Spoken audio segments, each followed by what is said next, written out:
정부가 파리 부동산 대책 이후 한 달여 만에 후속 조치를 발표했습니다.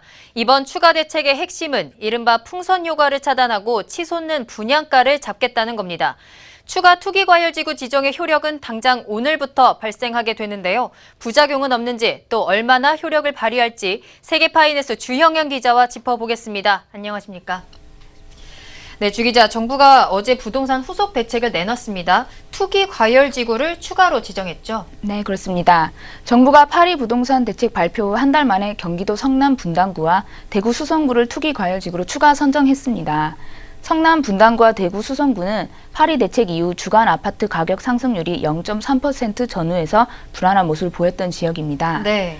투기 과열 지구는 LTV DTI가 40%로 제한되는 등 대출 규제와 청약 규제, 재건축 규제 등 19종의 규제를 받게 됩니다.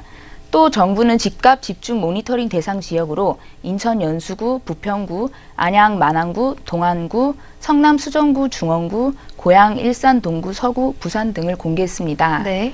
집값 집중 모니터링 지역은 풍선 효과가 나타나는 등 집값이 안정되지 않으면 언제든지 투기 과열 지구로 지정될 수 있는 곳이고요. 정부가 풍선 효과를 막기 위해서 이러한 경고장을 던진 셈입니다. 파리 부동산 대책 이후에 한 달밖에 지나지 않았는데 또 이런 대책이 나온 거거든요. 시장의 반응은 어땠습니까?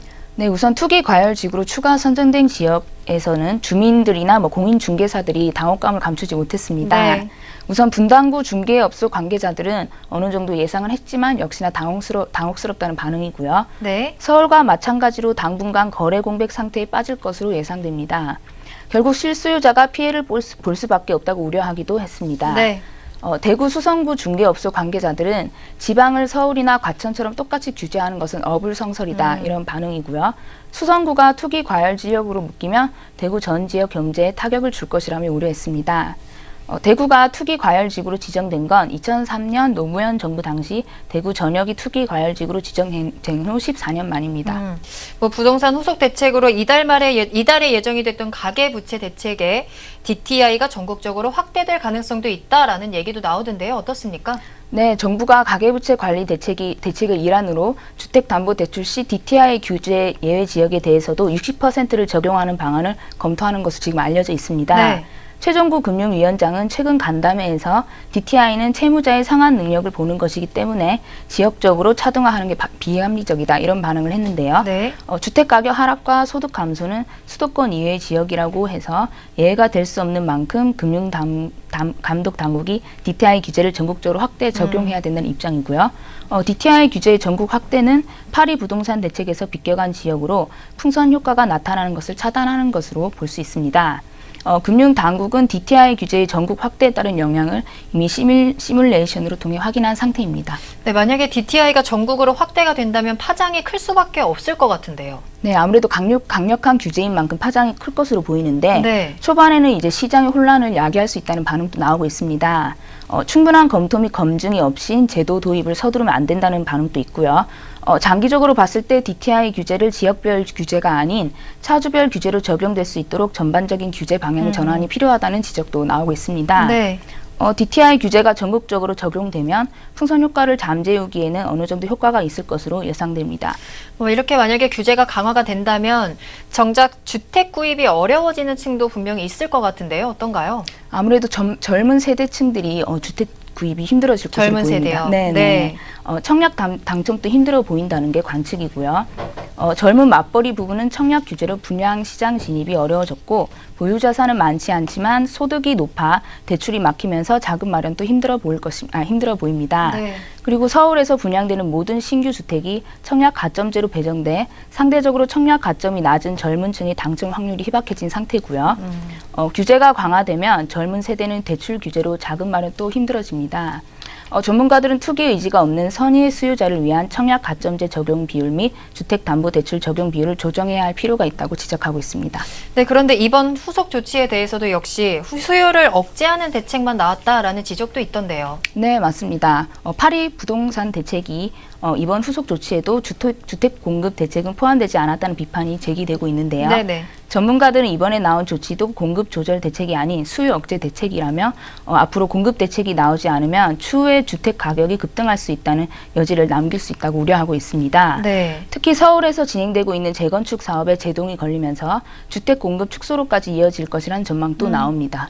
그리고 재건축 단지에서는 초과 이익 환수제의 분양가 상한제까지 겹치면서 부담이 커질 수밖에 없는데요. 이러다 보니 자체적으로 사업 속도를 늦춰 도심의 공급이 적어질 수 있다는 지적입니다. 잠깐 말씀해 주셨지만 어제 내놓은 후속 대책 중에는 투기과열지구 추가 지정뿐만 아니라 분양가 상한제와 관련된 내용도 있었거든요. 어떤 내용인가요? 네, 국토교통부는 파리 부동산 대책 후속 조치 시행 방안을 발표하면서 민간 택지 분양가 상한제의 적용 기준 개선안을 공개했습니다. 민간 택지에 대한 분양가 상한제는 현행 적용 기준 요건이 너무 엄격해서 네. 2015년 4월 이후에 사실상 사문화된 상태였는데요. 국토부는 분양가 상한제 적용 대상 지역을 최근 3개월 집값 상승률이 물가 상승률을 2배를 초과한 가운데 네. 1년 평균 분양가 상승률이 물가 상승률을 2배를 초과한 곳, 그리고 분양이 있었던 직전 2개월간 청약 경쟁률이 5대1을 초과한 곳, 3개월 주택 거래량이 전년 동기 대비 20% 이상 증가한 곳, 이 세 가지 요건 중에서 한 개 요건이라도 충족하면 이제 지정됐고요. 네. 이는 현행 투기 과열지구 지정 요건보다 조금 강한 수준입니다. 때문에 현 상태에서 조건을 적용해 본다면 투기 과열지구와 투기 지역이 중복 지정된 서울 11개 구는 사실상 모든 사정권에 들어가게 되는 셈입니다. 네, 어제 대책이 발표된 후에 사실상 분양가 상한제가 부활됐다라는 의견들도 많이 나오거든요. 이 분양가 상한제에 대한 전문가들의 반응은 어떻습니까? 네, 전문가들은 우선 정부가 분양가 상한제 적용을 하면 주변 집값도 낮아질 수 있다고 기대하고 있는데요. 전문가들은 오히려 또 강남 등 일부 인기 지역에서 청약 과열 현상이 발생할 수 있다고 우려하고 있습니다. 네.